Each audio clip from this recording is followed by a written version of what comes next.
দেখা যায় কী কী বাজার করে নিয়ে এসেছি। হচ্ছে এই যে লাল শাক,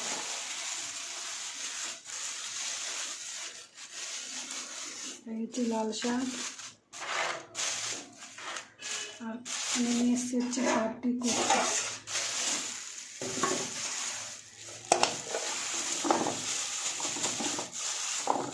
ঘাটি কচু, এই ঘাটি কচু দিয়ে রান্না করবো হচ্ছে চিংড়ি মাছও কেনা হয়েছে।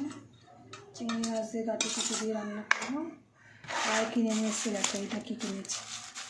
এটা হয়েছে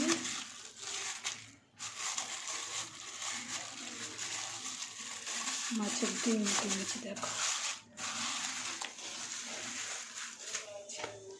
এই হচ্ছে মাছের ডিম। এই মাছের ডিমের হয়তো বড়া করবো কচুর গাঁটি দিয়ে একটা তরকারি, আর লাল শাক। এই হচ্ছে এখন বাজার করে নিয়ে আসলাম। আর ডাল, এগুলো হচ্ছে এখনকার বাজারঘাট।